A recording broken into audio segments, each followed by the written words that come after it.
2024년 6개월 군무원 합격 설명회에 대해서 지금부터 시작을 하겠습니다. 오늘은 총 3개에 걸쳐 진행이 되는데 합격 전략.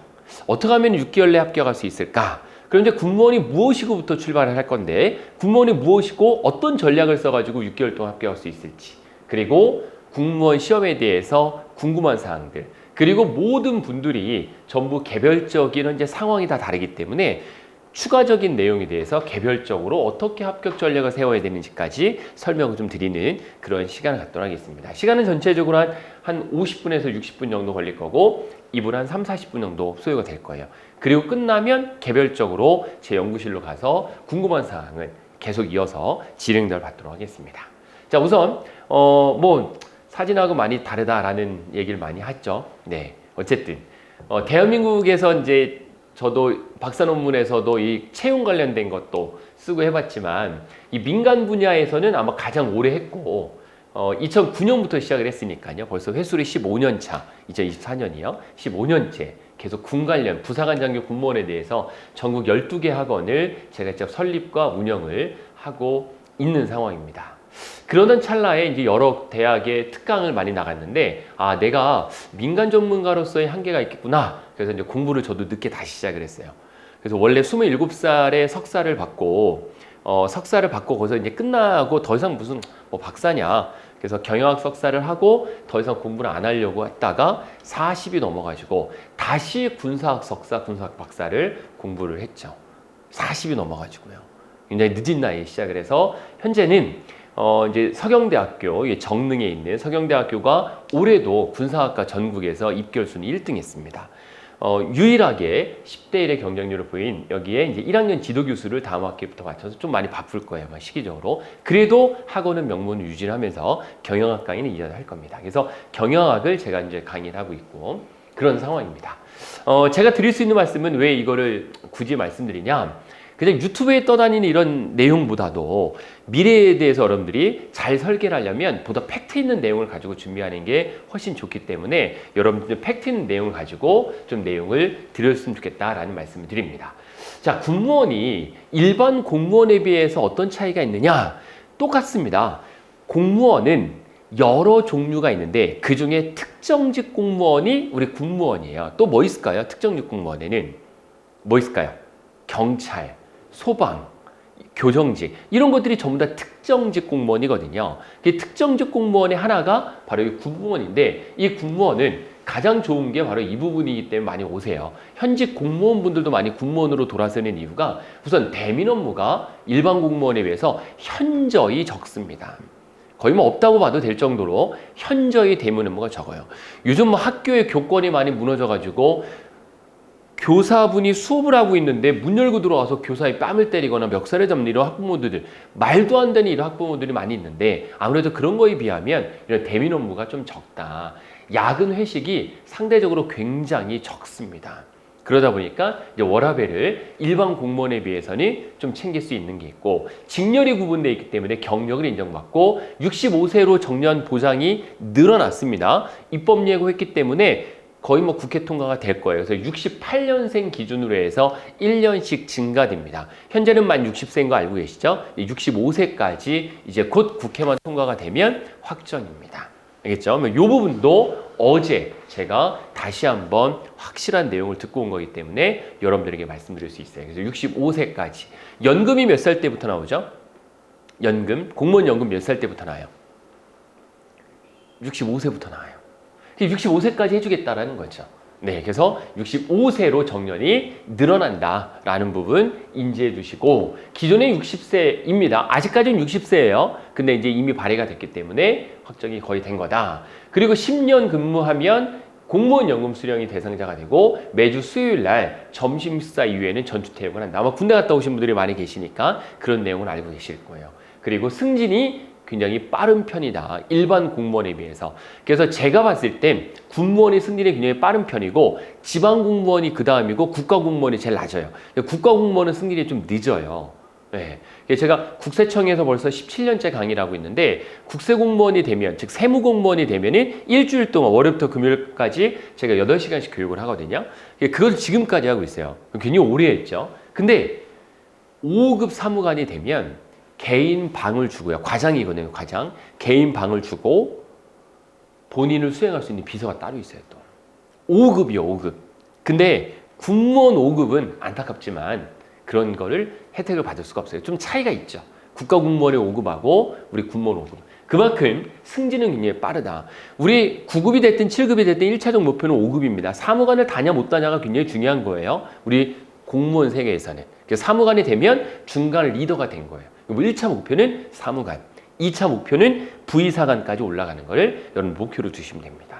그리고 육군은 성적에 따라서 희망 직군을 직접 선택할 수 있는 그런 장점들이 있다라는 거죠.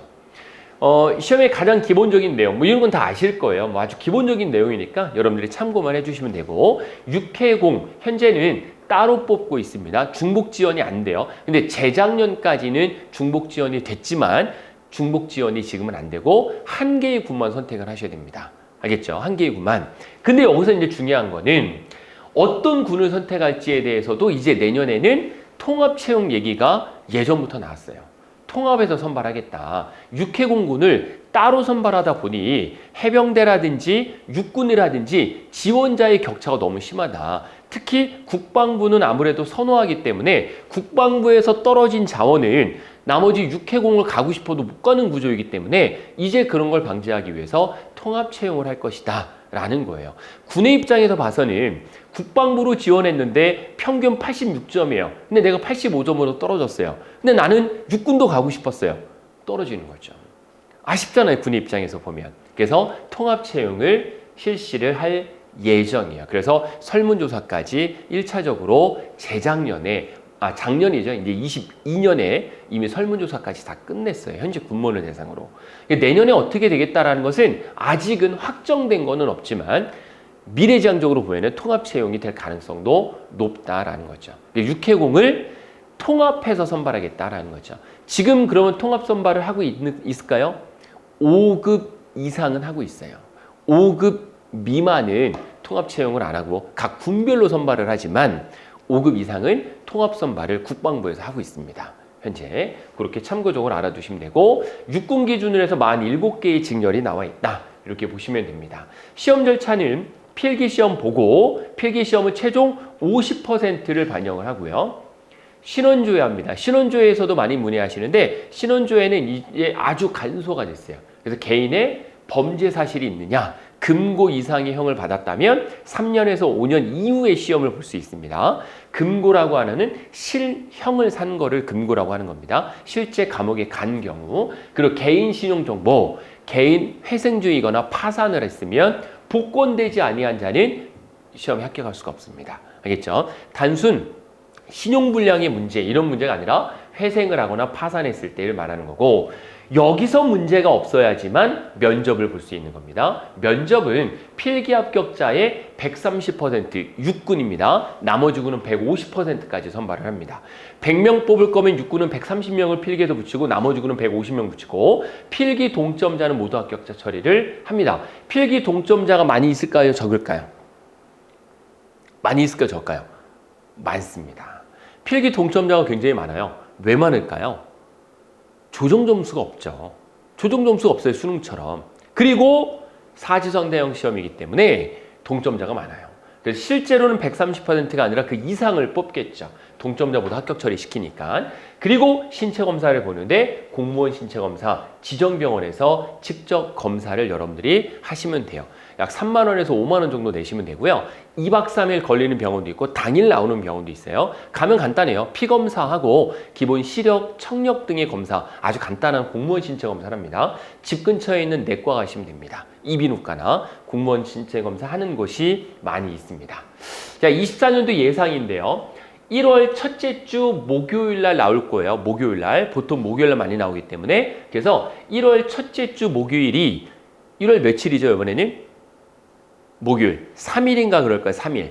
알겠죠? 그래서 1월 3일 날 국방부에서 올해 군무원 며칠 날 시험 보겠다라는 걸 발표를 합니다. 중요하겠죠? 이제 얼마 안 남았어요. 한 달 후에 발표합니다. 국방부에서. 그래서 한 달 후에 첫째 주 목요일 날 보통 통상적으로 그랬어요. 근데 제가 목요일 날 해마다 발표했기 때문에 목요일 얘기했는데 갑자기 수요일 날 날 수도 있어요. 뭐 어떻게 변수는 있는 거니까. 어쨌든 기본적으로 첫째 주에는 채용 일정이 발표됩니다. 언제 원서 접수고 언제 필기 시험이고 언제 면접 시험인지, 그리고 3월 말이나 4월 초까지 채용 공고문이 국방부가 먼저 올라오고 이어서 육해 공고문이 따라 올라와요. 알겠죠? 그래서 이 채용 공고문을 잘 보셔야 돼요. 이 채용 공고문은 뭐가 나올까요? 내가 선택한 직렬에 채용 인원이 나옵니다. 굉장히 중요하겠죠. 내가 선택을 했는데 채용 인원이 확 준다. 안타까운 현실이죠.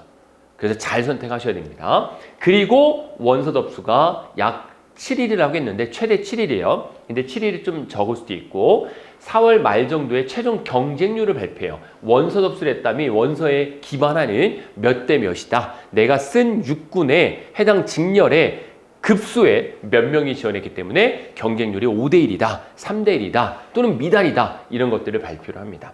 그리고 시험이 올해도 아마 7월 첫째 주나 둘째 주가 예상이 많이 되죠. 근데 원래 코로나 전에는 늘 6월 달에 봤어요. 전반기 시험이기 때문에. 근데 보통 7월로 넘어와서 7월 달에 보통 시험을 보고, 그리고 9월 첫째 주부터 육군이 약 4주간 면접을 진행을 합니다. 워낙 인원이 많아서 일주일 만에 못 끝내죠. 타구는 3일에서 5일 정도 면접을 봅니다. 그리고 10월 중에 최종 합격자 발표가 나고, 그리고 11월, 12월 1일이나 2일 날 임용이 시작이 된다. 이게 여러분들의 내년의 기본적인 가이드라인입니다. 알겠죠? 정말 중요하게 챙겨야 될 거 노란색으로 표시한 거니까 반드시 여러분들이 잘 챙기셔가지고 내년 일정을 잘 판단을 해보시기 바랍니다. 자, 그러면 내년에 군무원 과연 몇 명 정도 뽑을까? 많은 고민을 하시고 많이 질문을 하시는 거예요. 몇 명 정도 뽑을까? 뭐 이거는 어디까지 예상입니다. 예상. 이 사이트 네이버 같은 데 치면은 2024년 군무원 채용 예상 인원 이렇게 치면은 뭐 별 내용이 다 나와요. 몇 명 정도 뽑을까? 이거에 대해서 뭐 24년 채용 예정을 확인하는 방법 뭐 이렇게 나오는데 말도 안 되는 거고요. 그거는 그냥 예상입니다. 말 그대로. 자, 17년에는 18년까지도요, 늘 1000명 순이었어요. 1000명이 안 됐거나 1000명 조금 넘었어요. 이건 경체, 공채 합쳐서기 때문에 실제로 경체를 빼면 1000명이 안 됐어요. 전체 채용 인원이. 지원자도 그거밖에 안 됐고, 굉장히 적었고, 늘 1000명대 유지하던 시험이 갑자기 19년에 약 4000명대로 확 뛰죠. 근데 19년엔 또 시험을 1년에 2번 봤어요. 후반기에도 보고, 또 4000명, 6400명, 5700명, 3641명. 이제 추세가 어떻게 되고 있어요? 줄죠. 국방개혁 2.0의 일환으로 문재인 정권 때는 많이 뽑았다가 윤석열 정부 들어서고 나서는 확 줄어드는 그런 형태를 보이고 있죠. 그래서 내년에는 왜 제가 3,350명 정도를 잡아서 올해와 비슷한 수준으로 예상을 하느냐? 그저께 어떤 행사를 육군, 해군, 공군이 합쳐서 이루어졌냐면 육군 참모총장이 포스타죠. 육군 참모총장님 주관으로 지금 우리 이래서는 안 된다. 지금 부사관 충원율이 0.7이 무너졌고요. 장교 학군단을 지원을 안 해가지고 학군단에 연세대학교 3명, 서울대학교 2명. 이게 말이 안 되는 거거든요. 지원자 학군단. 그 장교를 못 뽑아요, 지금. 지금 그러면은 장교를 못 뽑고 부사관을 못 뽑고 군무원을 못 뽑으면 어떻게 되겠어요? 우리 군이. 안보에 엄청난 타격을 끼치는 거죠. 그래서 참모총장님 주관으로 그저께 세미나를 열었습니다. 서울에서. 어떻게 해야 되느냐. 이렇게 놔두면 안 되겠다. 그래서 거기서 나온 내용인데 많이 뽑아야 되겠다. 그런데 지원을 안 하는데요, 군은. 부사관 장교는 지원을 안 해요. 그럼 방법은 뭐밖에 없어요? 군무원밖에 없는 거죠. 군무원. 그래서 군무원밖에 없어요, 지금 이제 답은. 그나마 군무원은 늘 전체 경쟁률은 10대 1을 유지했었거든요. 전체 경쟁률을. 그러니까 예를 들어서 3,600명 뽑았어요. 약 3만 5천 명에서 이 정도 지원을 했고, 이때도 6만 명 지원해서 6만 명이 조금 안 됐어요. 그러니까 늘 전체에 10대 1은 유지를 했었다는 거죠. 10대 1이니까 괜찮잖아요. 더 뽑아주겠다라는 거죠. 이제는. 방법이 없어요. 부사관과 장교가 이렇게 주니까.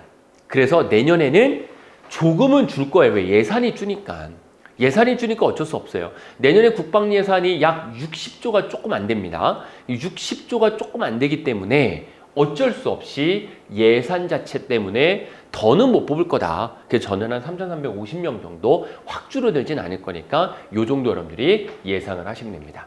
우리나라 국방 예산이 1년에 60조가 안 됩니다. 근데 미국은 얼마인지 아십니까? 1년에 국방 예산이 1,000조입니다. 1,000조. 그러니 우리가 어떻게 미국을 이기냐라는 거죠. 우리는 미국을 이길 생각을 할 필요가 없어요. 우리의 안보 전략은 미국과 함께 가는 거죠. 여러분 60조 버는 사람이 1,000조 버는 사람에게 다이다이 뛰어서 이길 수 있겠습니까? 불가능한 거죠, 그거는. 네, 그래서 미국을 활용할 수 있어야 돼요. 미국을. 우리의 적이 미국이 아니에요. 근데 MZ세대 분들 가끔 보면 주적을 개념을 얘기할 때 우리의 적이 미국이다라는 사람들 굉장히 많아요.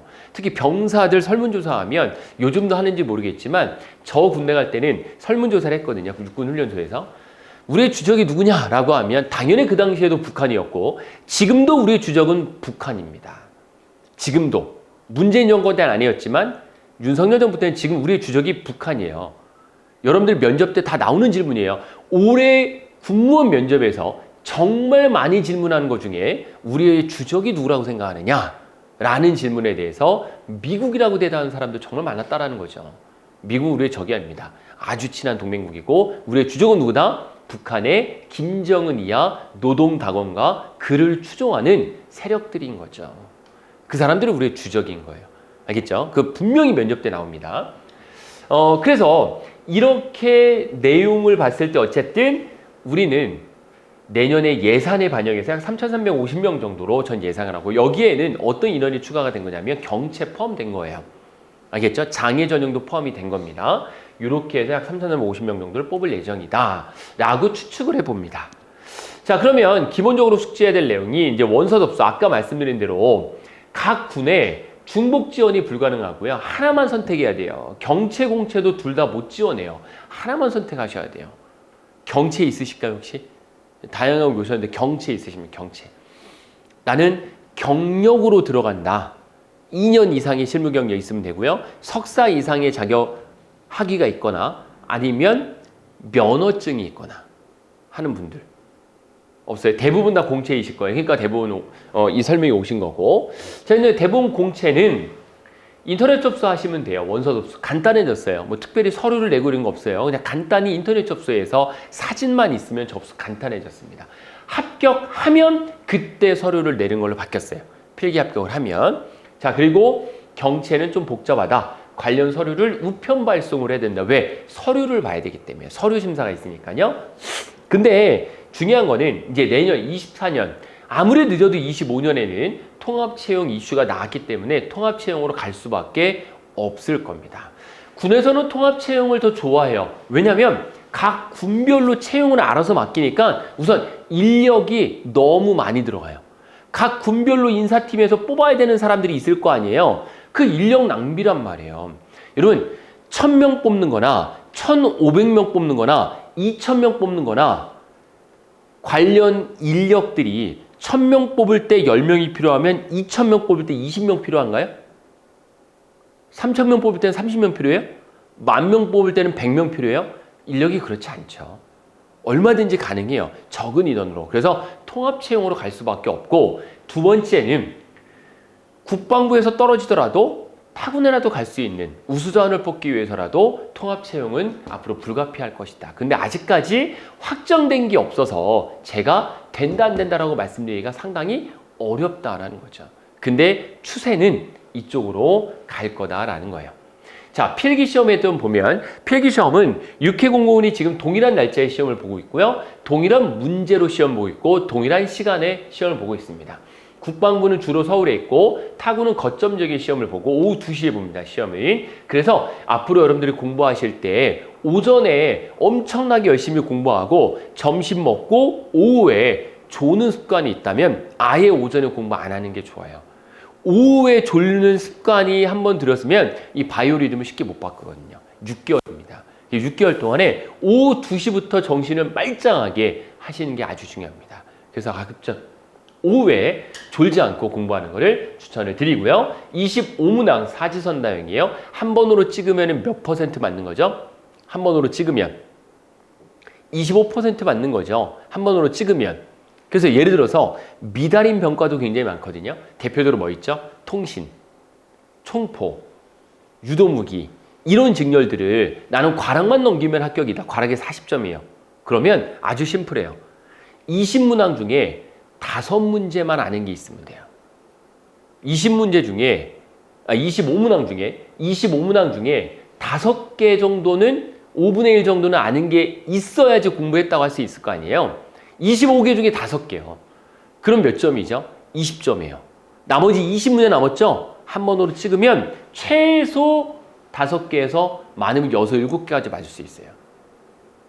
그럼 최소 몇 개 맞아요? 10개에서 12개까지 맞을 수 있다는 거죠. 그럼 몇 점이요? 40점 넘기는 거예요. 전략을 그렇게 쓰는 겁니다. 그러니까 그렇게 어려운 시험이 아니에요. 그렇게 여러분들이 생각하시면 조정 점수는 없기 때문에 한 문제당 무조건 4점씩 배정이 된다. 이렇게 여러분들이 보시면 됩니다.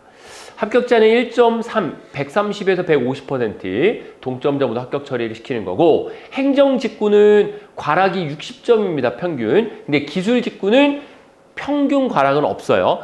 과목별 과락만 있습니다. 과목별은 둘 다 합쳐서 40점 이상은 무조건 맞아야 된다. 필기는 50% 반영을 하고요. 50% 반영한 다음에 최종 점수가 높은 순으로 자대 배치에 우선권을 줍니다. 알겠죠? 그래서 최종 점수는 필기와 면접을 합친 점수예요. 내가 이 점수를 알 수 있을까 없을까요? 몰라요. 우리 군에는 발표를 안 해줘요. 군에서 우리에게 알려주는 건 뭐밖에 없어요? 필기 점수밖에 없어요. 면접 점수는 내가 몇 점 맞았는지 몰라요. 그러니까 어렵다라는 거죠. 공개를 안 하기 때문에.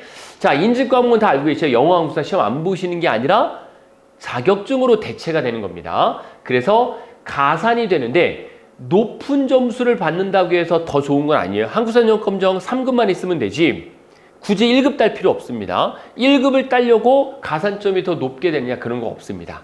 토익 점수나 지텔프도 다 마찬가지예요. 알겠죠? 언제까지 따야 돼요? 자격증 없는 분들은 필기시험 1까지. 알겠죠? 필기시험 1까지만 따시면 됩니다. 제도가 바뀌었어요. 원서 접수가 아니라 필기시험 때까지만 따시면 되니까 요거 꼭 좀 미리 따두시는 거를 추천을 드립니다. 서류 인정기간 말씀드린 대로 영어, 지텔프로 보통 하시고 한국사 능력검은 역산에서 4년과 3년이에요. 역산을 한다? 간단히 그냥 말씀드릴게요. 어려우니까 이렇게 보시면 돼요. 여러분들이 2024년 시험을 응시하실 거다라고 하신다면 한국사는요. 언제 것까지 인정이 되냐면 3, 2, 1, 0이니까 2020년 언제든 상관없이 언제든 관계없어요. 2020년 1월 1일 날 따셨든 12월 31일 날 따셨든 아무 상관이 없어요. 2020년에 취득했다면 1, 2, 3, 4 이때 시험에 응시할 수 있다. 영어는요. 21년 1월 1일 날 따시든 31일 날 따셨든 상관없어요. 날짜에 상관없이 연으로 치기 때문에. 알겠죠? 필기시험 날짜가 지났는데요. 내가 딴 날짜랑 상관없다는 거 연으로 계산합니다. 알겠죠? 그래서 2, 이후에 딴 거면 다 인정이 되니까 여러분들이 참고하시면 되고, 그리고 가산되는 자격증들이 있어요. 가산점. 기술 직렬에서 많이 따시거든요. 차량 직렬에서 정비산업기사나 정비기능사 이런 것들, 그런 것도 필기시험까지로 바뀌었기 때문에 필기시험까지 취득을 하시면 되겠습니다. 자, 면접이 올해도 이슈가 많았는데 면접은 신원에 문제가 없는 사람을 대상으로 진행을 하고 면접관이 3분 앉아 계실 거예요. 3분 앉아 계시고 내가 혼자 들어갑니다. 혼자. 알겠죠? 혼자 들어가서 면접관 3분이 나에게 질문하시는데 몇 분간 면접 볼까요? 10분입니다. 10분. 10분 동안 그 사람을 평가할 수 있을까 없을까요? 불가능하다고 봐야죠. 여러분 10분이에요. 10분. 소개팅을 나갔는데 소개팅 나온 상대방이 10분 만에 그 사람의 모든 걸 다 알 수 있을까요? 불가능하죠. 10분이요. 더더욱이 10분은 부족한 시간이에요. 그래서 이 10분간 여러분들이 연기를 잘 하셔야 돼요. 정말 연기를 잘 하셔야 돼요. 알겠죠? 내가 극진보 성향을 갖고 있다 하더라도 여러분들은 가서 중립을 지켜야 됩니다. 절대 정치에 대한 이야기, 본인이 어떤 국한적인 극에 달하는 이야기를 하지 말고 연기를 10분간 잘하고 오시면 면접, 공무원 면접보다 훨씬 쉽고요. 경찰 면접보다도 훨씬 쉽습니다. 정말 금방 끝나요. 답변하다가 끝나요. 질문 내용도 너무 쉽고요. 면접관이 있고 블라인드 면접입니다. 블라인드 면접. 알겠죠? 이 블라인드 면접. 이 면접은 나중에 필기 합격해서 합격자 발표가 8월 달에 나면 그때부터 준비하시면 되는데 이 블라인드 면접이라는 거 참고하셔가지고 면접 영상도 좀 많이 보셔가지고 준비를 하시면 됩니다. 미리 기출문제 다 있으니까 그거대로 보시면 다 합격을 하실 수 있습니다. 자, 하나의 추가적인 부분인데 임용유예 제도로 활용을 해라. 이건 적극적으로 저는 이건 추천드리는 건데 가급적 여러분들이라면 임용유예를 이용하는 게 좋습니다. 임용유예를 활용하면 좋은 게 뭐냐? 우선 두 가지가 저는 좋다고 보는데 첫 번째, 한 번 임용이 되면 한 번 여러분들이 공무원이 되면 더 이상은 여러분들의 시간을 갖기가 상당히 어렵습니다. 이제 앞으로 65세까지 나만의 시간을 갖기가 상당히 어려워요. 그래서 합격을 해놓고 내년에 임용이 되는 게 아니라 1년이나 2년 정도 더 좀 사회생활 하다가 하고 싶은 여행도 좀 가고 뭐 좀 나로 배우고 싶은 들 배우고 이렇게 임용유예를 하고 가시는 게 저는 좀 좋다고 봅니다. 두 번째 좋은 점은 뭐냐면 지역 선택을 더 잘 받을 수 있어요. 임용유예를 하게 되면. 왜 그러냐면 자, 왜 그러냐면 보세요. 25년도 12월 1일 날 임용을 받을 거. 예를 들자면 현실적으로 24년 할게요. 여러분 24년도 시험 보시는 거니까 24년도 12월 1일 날 임용받을 거예요. 그러면 최종 합격자 발표가 10월 중순에 나는데 최종 합격자 발표가 나고 내가 가고 싶은 지역을 1순위부터 10순위까지 써서 이메일 보냅니다. 담당자한테. 그럼 담당자는 어떤 기준으로 이 지역을 선택해 준다고요? 최종 성적. 알겠죠? 최종 성적이 높은 사람이 쓴 일지망을 먼저 해줘요. 근데 내가 최종 성적이 몇 등인지 알아요, 몰라요? 모르죠. 이 당시에 내가 1등이라고 해도 23년도에 또는 22년도에 임용유예한 사람이 있을 거 아니에요? 이때 임용유예를 하고 돌아온 사람이 있어요? 이 사람을 더 먼저 해줘요. 무슨 의미인지 아시겠죠? 그러니까 임용유예하고 돌아온 사람은 그 당시에 꼴등을 했어도 다음 연도나 다다음 연도에 임용받을 사람이 더 우선권을 받는다는 거죠. 왜? 군번이 빨라요, 소위 말해서. 군번이 빠르기 때문에. 이해가죠, 무슨 의미인지. 그러니까 임용유예를 활용하면 지역도 내가 원하는 지역을 갈 수 있고 한 번 선택한 지역을 우리는 벗어날 수 없습니다. 처음부터 강원도 인제 가면 인제에서 벗어날 수가 없어요. 그러니까 자꾸 면직하는 거예요, 우리가. 제도가 좀 바뀌어야 되긴 하는데 그러니까 첫 근무지가 아주 중요하죠. 여러분들의 처음 근무지가 우리 여기 같이 제가 이제 하면서 도와주셨던 분이 여군 장교 출신인데 그분이 전역을 하시고 군무원 시험 봐서 이번에 합격을 했어요. 아시죠? 누군지. 합격했어요. 최종 합격했어요. 과천 1순위에서 과천 됐어요. 이번에. 그렇게 첫 근무지를 과천을 하면 평생 그 주변을 도는 거예요. 얼마나 땡큐입니까? 여러분들이 삼척이 됐다. 평생 바다만 보다 올 겁니다. 물론 5가지 방법이 있어요. 부대로 옮기는 방법 5가지 방법. 그건 나중에 한번 또 보시면 되고 그래서 이 근무 지역을 좀 여러분들이 잘 활용을 하려면 유예를 하는 정책을 쓰는 것도 아주 좋다. 그러니까 유예는 아무나 해주냐? 그렇지 않습니다. 학업을 마쳐야 하는 사람, 대학생이겠죠. 전문대학이나 4년제 대학만 됩니다. 사이버 대학 안 됩니다. 알겠죠? 사이버 대학 안 되고 장기 요양 6개월 이상 질병이나 임신, 출산을 해야 되는 경우 그리고 위원회 판단하에 임용이 유예해 주는 경우 위원회는 왜 하냐면 예를 들어서 올림픽 참가를 해야 되는데 이 사람이 우리나라 국대예요. 국가대표예요. 잘 생소한 과목이지만 올림픽을 참석을 해야 돼요. 그럼 군무원 임용이 되면 연수를 못 하잖아요. 그런 경우는 돼요. 알겠죠? 위원회를 열어서. 자, 임용 대기는 이건 뭐냐? 유예랑 달라요. 임용 대기는 합격을 해서 나 진짜 임용 받고 싶은데 자리가 없는 거야, 지금. 자리가 없으니까 좀 기다려라. 그래서 몇 퍼센트 정도 임용 대기가 되느냐? 보통 최대한 40% 정도까지 합격생에 임용 대기가 돼요. 이건 뭐 해마다 다르고 직렬마다 달라요. 요번에 예를 들어 300명을 뽑았다. 군수에서 500명을 뽑았다. 라고 하면 500명을 전부 다 한꺼번에 다 배치시킬 수가 없어요. 그래서 이번에 290명 정도 배치시키고 나머지 또 반은 그 해에 맞춰서 매월 배치시키는 거예요. 이게 임용 대기예요. 알겠죠? 이거는 월별로, 이거는 연별로 이루어진다. 이렇게 보시면 됩니다.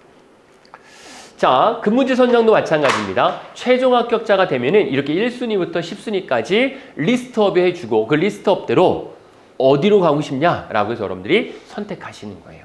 어렵지 않죠, 이거? 참고해 주시면 될 것 같고요. 국방부 혹시 시험 보실 분 계세요? 국방부? 국방부 관심 있는 분? 있죠? 예, 국방부. 예, 국방부. 국방부 같은 경우에는 그 자리에 선택이 돼요. 그 자리에서. 용산에 뭐예요? 오리엔테이션 50분 정도 하고 직렬별로 모여요. 속으로 모여. 그래서 직렬별로 모여가지고 너 몇 번째야 몇 번째야 이렇게 순번을 정해놔요. 내가 예를 들어 3번째예요. 그러면 1, 2번째한테 먼저 물어요. 1순위 어디 부대 갈래? 저 사작사 가겠습니다. 사이버 작전사령부. 저 방첩사령부 가겠습니다. 그래 그럼 너 3번째 너 어디 갈 거야? 부대를 그냥 그 자리에 선택해버리는 거예요. 그러한 형태다. 이렇게 보시면 됩니다. 호봉합산 제도는 기존의 공무원이었거나 군은 전부 다 인정이 됩니다. 다 군대 갔다 오신 분들, 남성분들은 많이 계시죠? 그분들은 3호봉부터 시작을 해요. 군대 갔다 오신 분들은 1년 반밖에 안 했는데요. 2호봉 인정입니다. 그래서 3호봉으로 시작한다. 이렇게 보시면 됩니다. 민간 경력도 호봉으로 인정되는 게 있어요. 대신 자격증 취득 이후만 가능합니다. 자격증 취득 이후. 그럼 어떤 자격증이냐? 그거는 모집 공고문에 아주 자세히 나와 있어요. 그래서 그 자격증 리스트를 보시면 됩니다. 자, 그렇게 참고하시면 되고 올해도 있었죠? 올해도 있었어요. 국방부에서도 있었습니다. 행정 쪽에 추가 면접, 추가 합격자가 늘 있습니다. 이거는 최대 6개월까지 법으로 보장돼 있어요. 내가 요번에 필기 떨어졌다 하더라도 6개월간은 지켜봐야 돼요. 갑자기 추가 합격이 나올 수도 있어요. 올해도 있었어요. 올해 해마다 있습니다. 해마다.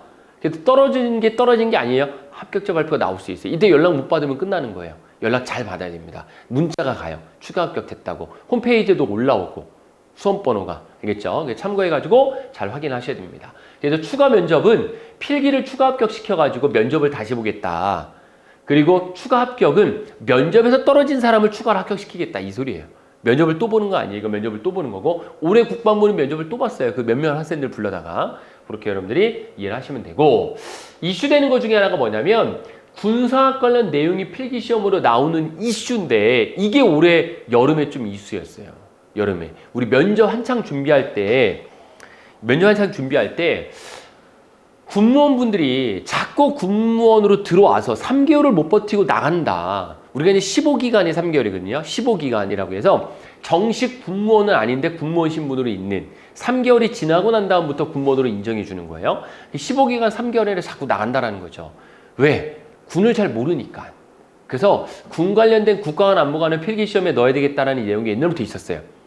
일례로 이것도 설문조사를 했었어요. 행정학을 빼고 군사학 과목으로 변경하는 이슈, 이거 설문조사 다 있었어요. 현직 군무원들한테 이것도. 그래서 2023년 초 필기시험에 국가간 안보관에 관한 내용을 출제하는 의견이 있었기 때문에 내년에 아마 여기 일부 들어갈 수도 있어요. 너무 걱정할 필요 없어요. 나오면 좋은 거예요. 쉽게 나오겠죠. 아주 쉽게 나와요. 육군은 뭐 나올까요? 육군의 3대 가치관, 위국 헌신. 무조건 나오겠죠. 그게. 공군 지원하길 원하는 분 계세요? 공군 없어요? 공군. 창피해서 얘기 안 하시는 건 아니죠? 공군 4대 핵심 가치 있죠. 도전, 헌신, 팀워크, 전문성. 이런 것들이 나오겠죠. 아주 쉬워요, 이런 것들은. 그래도 오히려 나오면 남성분들이 좀 더 유리해요. 여성분들보다 그런 것들은. 그래서 그런 것들이 나올 수도 있다. 필기 일부 이슈에서 나올 수 있다. 이렇게 보시면 되겠습니다. 자, 여기까지가 이제 일반적인 부분이고 제가 추가적으로 직렬 선택을 어떻게 되느냐. 나눠드린 시험지가 있어요. 나눠드린 거 보면 2024년 이거 잠시만 좀 보세요. 이거요. 네. 자, 요거를 정리해서 드렸는데 2024년 민족군무원 합격 가이드북이라고 해서 요걸 하나 드렸습니다. 요게 책자로 의뢰를 맡겨놨는데 내용 변경을 하다 보니까 아직 책이 좀 수정이 안 돼가지고 내용을 그냥 인쇄했는데요. 이 뒤에 보면은 기본 베이스가 있고 어떤 게 있냐면 채용 인원, 응시인원, 경쟁률, 합격 점수가 최근 4개년치가 아주 깔끔히 잘 정리되어 있어요. 이거 보시고 내가 원하는 직렬에 참고하셔야 됩니다. 아시겠죠? 이거 참고하시면 돼요. 자, 그러면 어떻게 선택을 해야 되느냐? 직렬 선택 아주 중요한 부분인데 이렇게 선택을 해보시면 됩니다. 자, 우선 군무원 직렬 선택을 하기 위해서는 직렬에 어떤 것들이 있는지를 알아야 되겠죠? 행정, 군수, 정보 뭐 이런 내용들이 있고 우리가 다 알고 계시는 내용이고 그냥 아주 기본적인 거예요. 근데 추가적으로 말씀드리자면 행정에도 군수 업무가 있어요. 그리고 군수 업무가 워낙 중요하다 보니까 행정에서 떨어져 나왔어요. 그래서 군수 직렬이 따로 된 거죠. 군수가 워낙 하는 일도 중요하고 많죠. 우리 군의 보고반에 1종부터 10종까지 군수품이 있는데 그 모두 관리하죠. 행정병과인데 군수 업무 할 수도 있습니다. 가서. 왜 행정병과는 정말 다양한 일이라거든요. 어떤 거 할지 몰라요. 정말 많은 일을 합니다. 그리고 정보 업무 등도 있고. 자, 참고적으로만 이런 것들 다 정리해놨으니까 한 번씩 읽어보시면 될 것 같고요. 모르시면 질문하시고. 그래서 최근 4개년 통계자료, 채용인원, 응시인원, 경쟁인원 합격 점수 나눠드린 가이드북을 반드시 참고하셔가지고 내가 어느 정도 목표 점수를 받아야 되느냐 이걸 꼭 좀 기억을 하셔야 됩니다. 스페인에 가면 이비자 아일랜드라는 데가 있어요. 스페인 가보신 분 계세요? 스페인 안 가보셨어요? 합격하시고 나서 한번 정도 가볼 만하죠. 물론 남미 쪽이 좀 비싸긴 해요. 그래서 뭐 요즘 워낙 싼 데 많죠. 일본 워낙 싸잖아요. 비행값만 들고 가면 일본은 물가가 워낙 싸. 우리보다 훨씬 싸요. 우리 점심 한 끼 5,000원에 먹나요? 5,000원으로 점심 한 끼 못 먹죠. 갈비탕 한 그릇만 먹어도 14,000원, 15,000원이에요. 싼 데 가요. 비싼 데 가면 18,000원이에요. 갈비탕 한 그릇 먹어도. 일본은 아직도 450엔, 5,000원에 먹습니다. 아직도 5,000원에 밥 먹어요. 물가가 엄청 싸죠. 일본 여행 꼭 한번 가보시는데 왜 이 얘기하냐면요.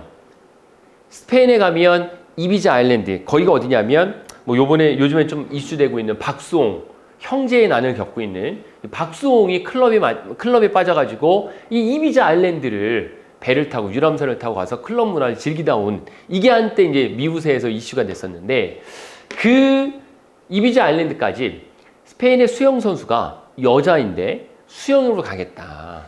굉장히 먼 거리죠. 오래 걸리고. 그래서 나는 수영으로 저기를 가겠다. 우리나라 조오리언 아저씨처럼 대한해협을 건너겠다 하는 것처럼 수영으로 가겠다. 열심히 수영을 합니다. 밥도 안 먹고 계속 수영을 해요. 날이 어두워졌어요. 지치지 않고 끝까지 수영을 해서 불과 약 300m 정도 남겨놨는데 포기를 합니다. 그 오랜 시간 수영을 하고 왔는데 300m를 남겨놓고 이 선수가 포기를 해요. 기자가 물었죠. 아니 이렇게 오래 건너왔는데 왜 300m만 더 가면 되는데 왜 포기했냐? 라고 할 때 이 여자 수영 선수가 뭐라고 얘기했냐면 내가 300m밖에 안 남았다라는 것을 알았다면 나도 포기하지 않았을 것이다. 얼마나 남았는지 모르기 때문에 포기한 거다. 누군가 나에게 300m 남았다라고만 알려줬다면 포기하지 않았을 거다라는 인터뷰를 하는 거 봤어요. 왜 이 말씀 드리냐? 목표가 없이 공부하는 거는 바보 같은 짓입니다. 운전을 왜 하죠? 목표 지점에 가려고 하는 거죠. 운전 자체가 좋아하는 사람은 많지 않죠. 그 목표가 없이 운전하면 시간에도 오래 걸리고 그 목표를 못 갈 수가 있어요. 공부도 마찬가지죠.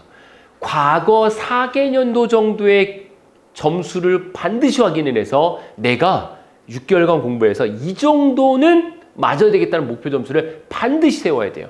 그리고 월별로 한 달 공부해서 이 정도 계속 올라가는 점수에 대한 계획을 세워야 합격할 수 있다는 거죠. 이런 계획 없이 공부하는 거는 바보 같은 짓이고 금방 포기한다는 거죠. 포기하는 사람 굉장히 많습니다. 굉장히 많아요. 중간에. 별거 아닌데 합격하고 나면 진짜 별거 아니에요. 그러니까 인터넷 보세요. 제가 6개월 만에 합격할 수 있다라고 그렇게 얘기해서 유튜브 올려놨어요. 어떤 분의 답변 그거 3개월이면 충분하다. 뭐 6개월이나 하냐. 또 어떤 분은 한 달이면 된다. 합격하면 쉬워요. 근데 그 합격한 사람들한테 쉬운데 우리는 아직 길을 가지 않았기 때문에 그래서 어려운 거예요. 그래서 목표를 반드시 잡아놓고요. 도전하셔야 됩니다. 무턱대고 도전하지 마시고. 그래서 여러분들이 직렬 선택할 때 하나의 팁을 드리면 9급 점수가 7급보다 점수로 높은 경우가 많이 있어요. 일부 직렬이지만 7급이 블루오션이 될 수도 있어요. 군무원 처우 개선으로 행정직군은 올해는 아니지만 작년에는 행정 7급이 군수 7급이 100명 이상씩 9급보다 더 많이 뽑았어요. 약간 비약적이죠.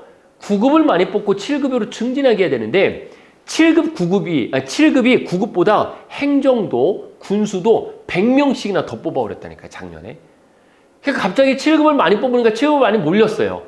그러니까 올해는 다시 또 7급을 낮추고 9급을 많이 뽑았고 내년은 어떻게 될까요? 내년에 저는 7급이 또 블루오션이라고 봅니다. 네.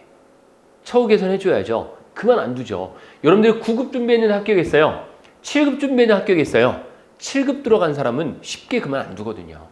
그래도 7급인데요. 9급이 아니고. 9급 들어간 사람은 쉽게 합격했다고 생각을 하고 자리가 쉽다고 해서 또 다른 걸로 바꿀 가능성이 높아요. 근데 대한민국 7급 공무원인데 쉽게 그만 안 돼요. 처우 개선 차원에서 이렇게 가야 되는 거죠. 학교 선생님이 9급일까요? 7급일까요? 학교 선생님 7급이에요. 대우해 주는 거예요. 그만큼. 똑같습니다. 군무원도 이제 7급을 많이 뽑아줄 그런 처우 개선 차원에서 7급을 노려보는 것도 아주 괜찮은 전략이다 라고 보시면 됩니다. 2024년 군무원 합격을 꼭 기억할 사항인데, 자, 먼저 직렬을 확실히 선택했다면 밀고 나가고 직렬 선택을 못했다면 꼭 이걸 기억하셔야 돼요. 첫 번째, 본인의 직렬과 직급, 군 선택이 중요한데 47개의 직렬이 있는데요. 이 중에 첫 번째입니다. 내가 할 수 있는 직렬을 리스트업 하세요. 47개 중에 할 수 있는 거. 치무 할 수 있을까요? 어렵죠. 기상, 지도 이런 거 어렵겠죠. 근데 어찌됐든 기본적으로 할 수 있는 것만 리스트업을 하세요. 10개가 됐든 20개가 됐든 쭉 리스트업을 하고 그중에 내가 가장 하고 싶은 거 2-3개 정도를 압축을 하는 거예요. 그중에. 그리고 나서 뭘 봐야 돼요? 과거 최소한 3개년도의 합격 점수 채용 인원을 봐야죠. 채용 인원이 너무 없는데 그거 도전했다가 안 뽑으면 어떡해요? 그래서 최소한 채용 인원과 합격 점수를 좀 보고 7급과 9급의 점수를 비교해서 선택을 하는 거죠. 모집 공고문은 3, 4월에 나오기 때문에 이때 급수 확인을 해도 되지만 이때 군도 이때 선택을 하셔야 됩니다. 육군 많이 뽑으면 육군, 국방부 많이 뽑으면 국방부 선택하시면 돼요. 이렇게 여러분들이 블로그 선택하는 것도 아주 좋다. 공부 계획을 세워야 되는데 나에게 맞는 강사를 찾는 게 1차적인 겁니다. 혼자 공부하는 거는 너무 오래 걸려요. 독학할 필요가 없죠. 우리가 뭐 지금 조선시대처럼 장원급제학에서 과거 시험을 보는 게 아닌데 혼자 공부한다? 뭐라고 그래요? 워낙 이쪽으로 많이 아는 전문가들이 많이 있으니까 도움받는 거죠. 그래서 좋은 책 선택을 하시고 좋은 인터넷 강의, 좋은 학원 강의, 좋은 강사를 찾는 게 좋은데 좋은 강사의 기준이 뭘까요? 기준이 뭐예요? 기준. 나에게 맞는 강사를 찾는 거죠. 나에게 맞는 강사가 좋은 거예요. 아, 이 강사님 정말 훌륭해요. 좋은 대학 나오고 아주 훌륭해요. 근데 나랑 스타일이 안 맞으면 볼 때마다 짜증나는 거거든요. 나에게 맞는 강사를 선택하는 게 중요하다. 그리고 한 번 그분을 믿었다면 끝까지 믿고 따라가세요. 여러분보다는 해당 과목에서는 실력이 훨씬 좋은 분이니까 믿고 가세요. 그냥. 믿고. 파수로 매주를 쓴다고 해도 믿고 가는 거예요. 그래야 합격을 합니다. 이론 준비가 완벽히 된 상태에서 문제를 풀어야 돼요. 6개월 공부하는 거기 때문에 문제를 먼저 풀고 싶겠죠. 왜? 문제를 풀면 합격, 불합격, OX가 나오기 때문에 재밌어요. 자꾸 문제만 풀려고 해요, 사람들이. 문제는 나중에 푸시고 확실하게 이론이 준비된 상태에서 하셔야 돼요. 총알이 없는데 빈 총만 연습을 해보신 적이 있으실 거예요. 군대 갔다 오신 분, 손 한번 들어보실까요? 군대 갔다 오신 분. 대부분 갔다 오셨죠? 군대에서 사격 훈련할 때 바둑알 올려놓고 지금도 하나요? 안 하나요? 안 해요? 지금은 그렇게 안 해요? 저희 때는 어떤 연습이냐면 빈 총으로 바둑알을 올려놓고 빈 총으로 쏘면 그 충격에서 바둑알이 떨어지지 않을 때까지 계속 연습했단 말이에요. 그리고 나서 사격 훈련했는데 빈 총으로 100번 연습이야. 한 번 쏴보는 것보다 못하다라는 거죠. 그래서 총알이 있어야 연습이 되는 거예요. 총알도 없는데 빈 총으로 계속 연습해 무슨 의미가 있다는 거. 문제만 계속 풀어서 뭐 하자는 거예요. 그래서 이론 준비가 된 상태에서 하셔야 된다. 필기는 합격을 하는 거 여기에 목숨을 걸고 면접으로 역전할 수 있으니까 면접에서 포커스를 맞춰서 점수를 끌어올리셔도 됩니다. 알겠죠? 충분히 면접이 50%니까 상당히 크죠. 필기도 50%인데 면접이 50%예요.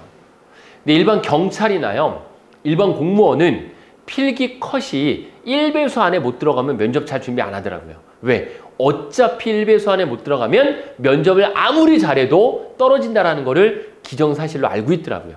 경찰이나 공무원은. 군무원은 전혀 그렇지 않습니다. 5대5예요. 5대5.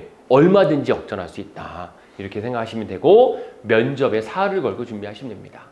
제가 24년에 추천하는 직렬 요 5가지로 좀 나눠놨는데 하루에 12시간 이상 공부할 수 있는 능력을 갖고 있고 시간도 갖고 있고 행정 쪽의 계열을 선택한다 그러면 저는 군수 7급이나 9급을 선택하겠어요.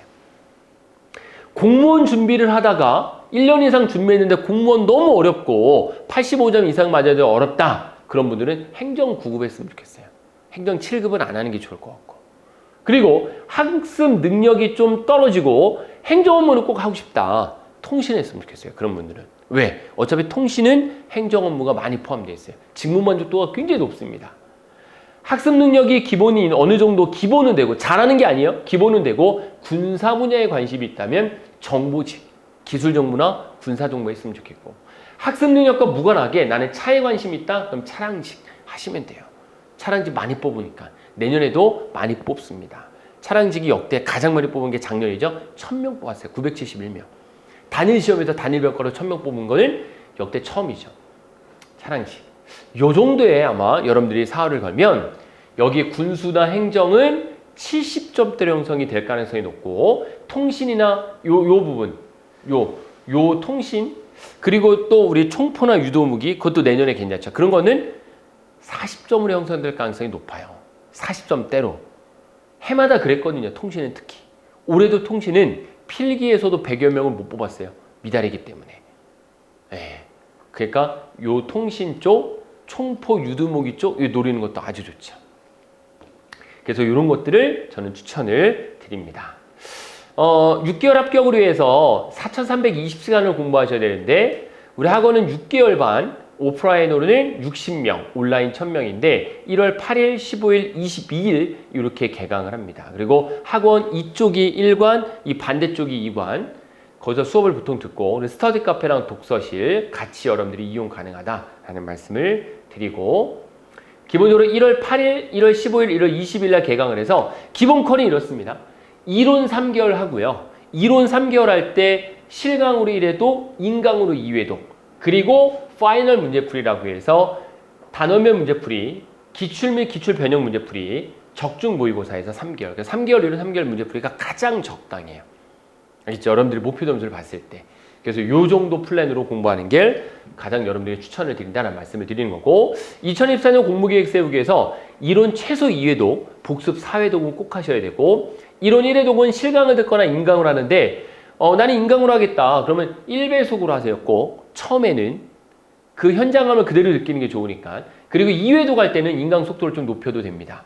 복습은 4번은 무조건 하셔야 돼요. 1시간 공부하고 10분. 하루 공부하고 24시간이 넘어가기 전에 복습. 매주 일요일은 복습. 한 달에 하루를 잡고 4주치 한 거를 복습. 이걸 실천해야 돼요. 왜 그러냐면 에빙하우스의 만가공급선처럼 10분이 되면 급격히 암기한 게 쇠퇴합니다.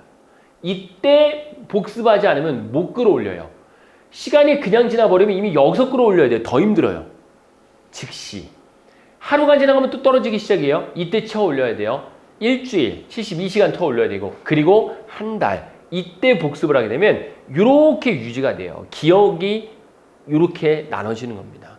복습을 반드시 꼭 좀 생활하셔야 됩니다. 무조건 복습을 무엇보다 중요하다. 그리고 또 한 가지 과목이 3과목이나 4과목이겠죠. 7급은 4과목, 9급은 3과목. 월요일 국어했다면 화요일도 국어하지 마시고 월요일 국어했다면 목요일 정도의 국어 떨어뜨려서 하는 게 좋아요. 알겠죠? 이거는 기본적으로 기억력 때문에 그렇습니다. 그리고 행정법, 경영학경 이런 식으로 해서 떨어뜨려서 공부하고 마지막 일요일은 반나절 정도, 한 4-5시간 정도 요때 공부했던 걸 한 번 더 복습하시고 한 반나절 정도는 좀 쉬세요. 콤마 공부를 해야 돼요. 이때 일요일 하루 종일 공부하는 건 말도 안 돼요. 그래서 월요일부터 토요일까지 하루 종일 공부하시고 이때 좀 쉬는 것도 괜찮다. 머리를 식힐 겸. 이렇게까지 제가 말씀을 드리겠습니다. 자, 그러면 제가 준비한 내용은 여기까지이고 Q&A 좀 받도록 하겠습니다.